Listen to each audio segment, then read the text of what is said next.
It's the Chris Salcedo Show. Welcome to Hour 2, folks. Happy you've tuned into the program. The telephone number for us, 281-558-5738, 281-558-KSEV. There's a lot going on Capitol Hill.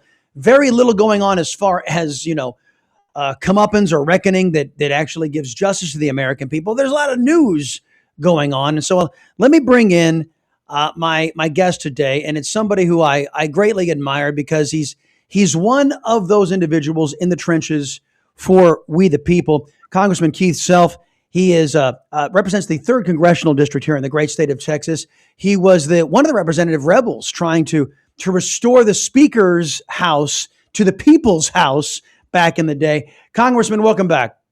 Thank you, Chris. Great to be here. Sir, I guess I would be remiss if I didn't focus on two of the big stories as you and I are talking today. His Eminence, Dr. Fauci, is up on Capitol Hill. We're being told he's going to invoke the Fifth Amendment, which is kind of strange because he allegedly has a presidential pardon. You shouldn't be allowed to invoke the Fifth Amendment when you're pardoned from crimes you've committed. How do you read this? Well, that's exactly right. Once you're pardoned, you have total immunity. He needs to answer the questions. The problem is he probably won't. He'll hide behind the Fifth Amendment. But I will tell you, he needs to answer those questions because the American people need to know exactly what he knew, when he knew what it. There's significant things to uncover there, Chris.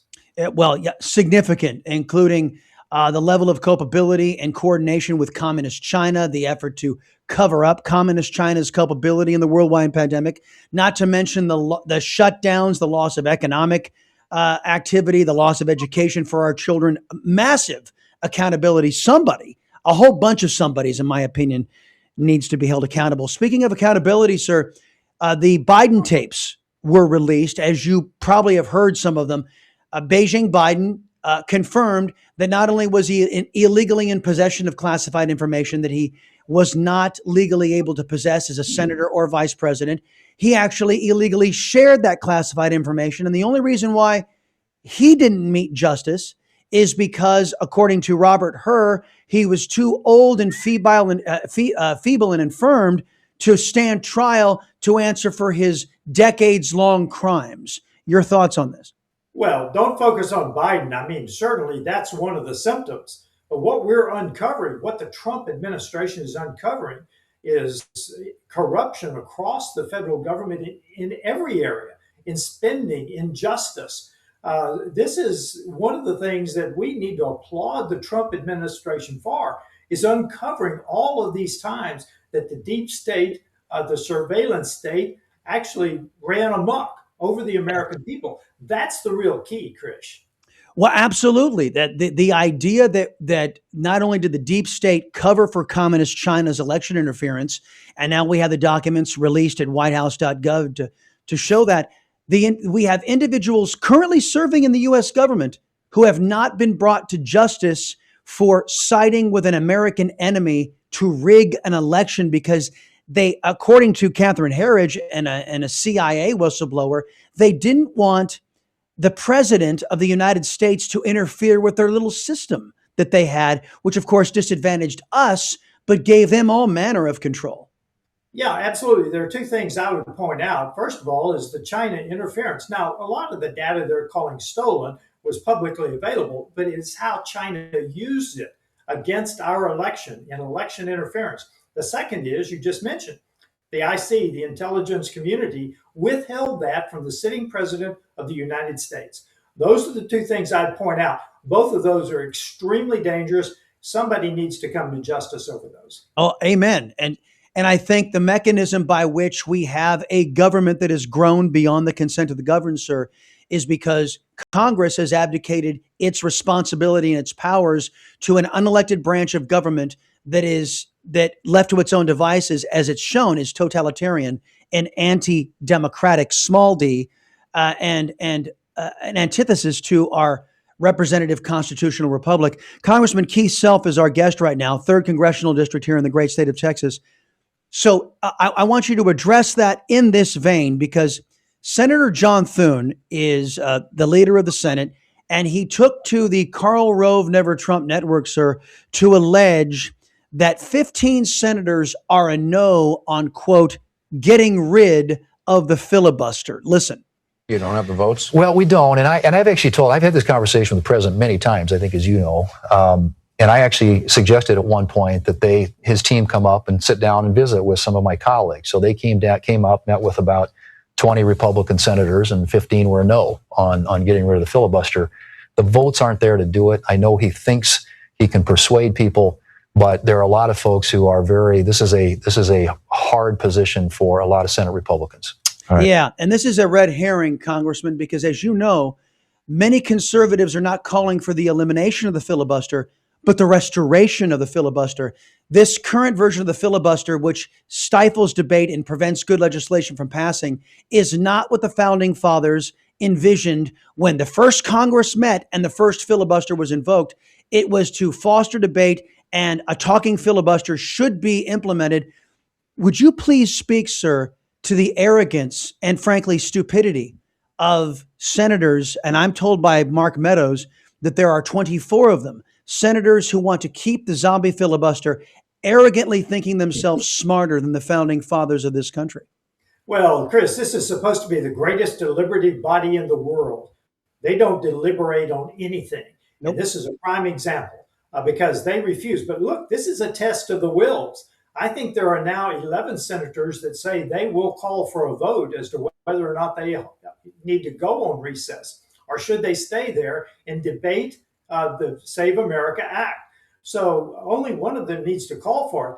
And it only takes a simple majority to actually hold the recess or not hold it. But I will tell you, that's going to be the tough vote that I see.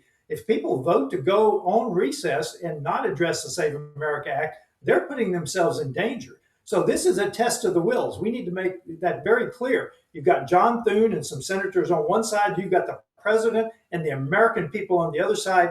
We'll see how this plays out. But the pressure is growing on John Thune. I guarantee it. Well, Mr. Thune has taken the Obama tactic of gaslighting the country. Let me give you an example on this. I know you House guys always say, well, I don't know about the machinations or the rules and all this kind of stuff over in the Senate. So I've been doing some investigation along with my buddy Alexander Muse at Amuse on X. And it turns out that we have seen talking filibusters here recently in recent American history.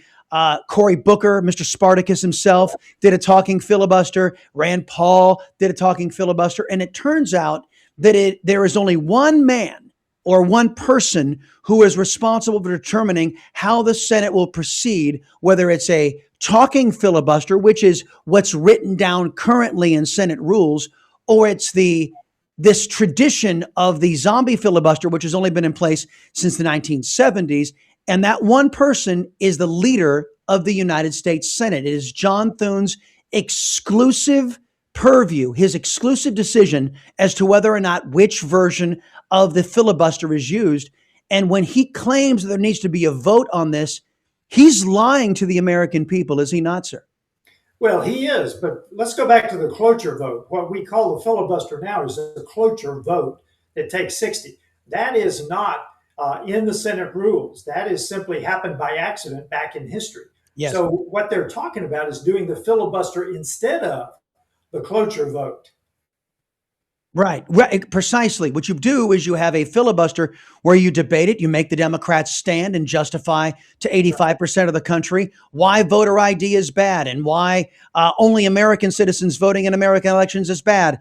And then just like we saw with the Civil Rights Act, eventually the detractors that are on the wrong side of history lose their steam and we get something positive that's supported by the American people. And John Thune, Republicans are the main obstacle to getting the Save America Act across the finish line because the Democrats don't vote for anything that is positive for America. Congressman Keith Self is our guest right now, folks. He represents the 3rd Congressional District here in the great state of Texas.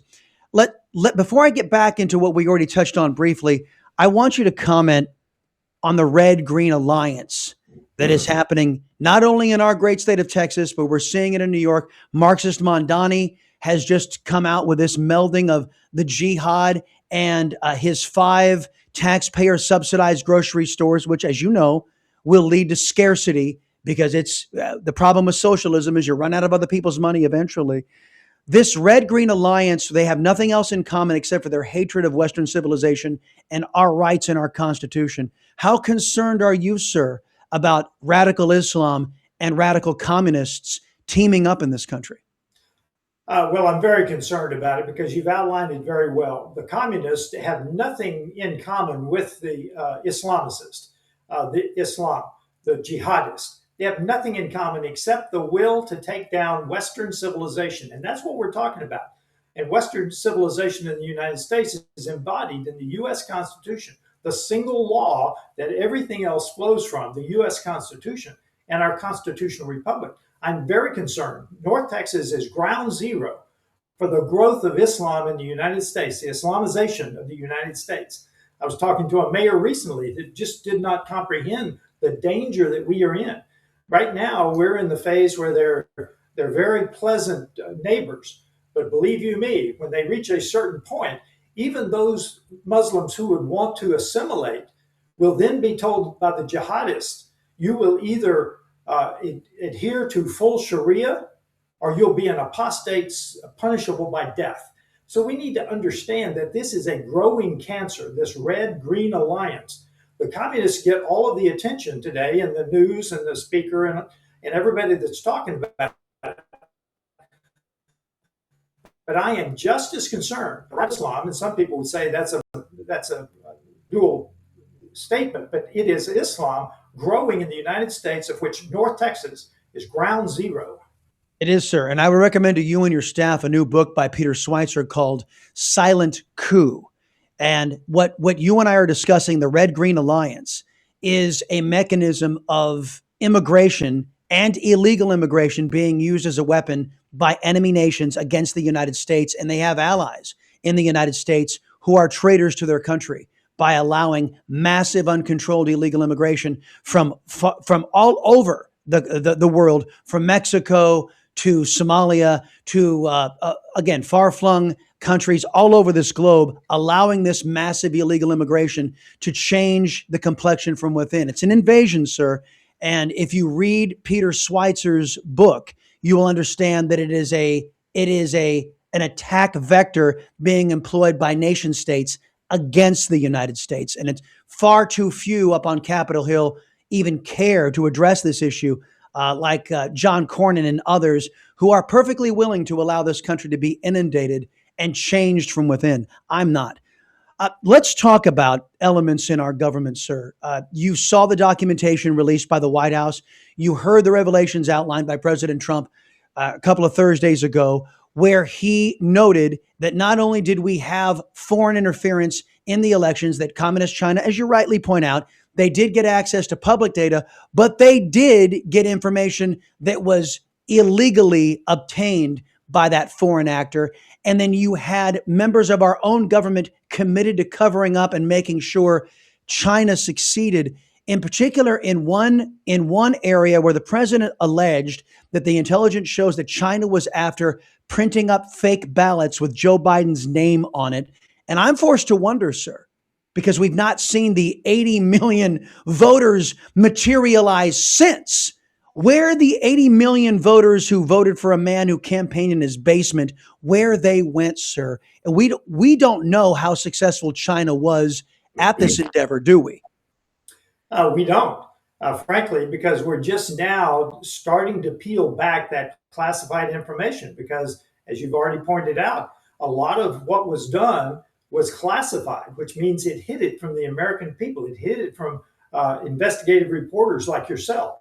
So we're just now starting to peel that out. And you'll notice that President Trump was very clear what he was doing. I am simply declassifying classified information so we can start to understand the total scope of what happened in that election. So absolutely, we need to know. We need to continue to peel it back. But again, I go back to somebody needs to face justice over this, because just the fact of knowing what happened, we then need to act to preserve the rule of law, which was broken both by China and members of the administration, the deep state that you've already outlined. Yes. And you know what? The classification of this information, it turns out, sir, was used to protect what I would classify as traitorous and treasonous activities by members of our own government. It was classification to cover their tracks, not to protect me and mine and you and yours, sir. And that's that kind of the nature of my last question here is a lot of members of Congress like yourself say, hey, somebody needs to be held accountable. And many of us are wondering, well, whose job is that? We look at the Department of Justice that was stuck in neutral for 14 months. I think there's a lot of wisdom in those who say that there was a wasted 14 months with the last pick for Attorney General. We may be on the right track now with the acting Attorney General who should be confirmed if it's a fair world. But what level does the Congress have in making sure the accountability that we seek actually happens? Well, there's two things here. First of all, the executive branch executes the law. That's the administration. That is the AG. Secondly, Congress has an oversight job that is done by the Judiciary Committee and the Oversight Committee. So Jim Jordan and James Comer are the chairman of those committees.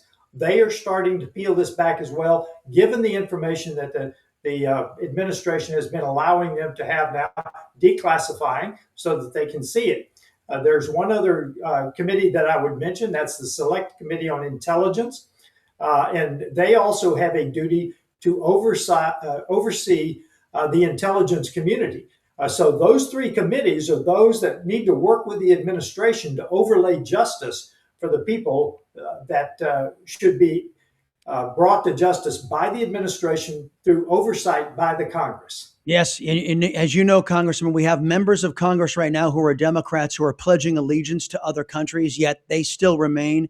There are those January 6th unselect committee documents that just disappeared, and the Democrats refuse to produce. Many believe they've been destroyed, that exonerated President Trump. That's a felony. And I know Congressman Loudermilk has been diligently working on that, but he's probably been facing a lot of headwinds from those who are deep staters in the executive branch who need to be ferreted out.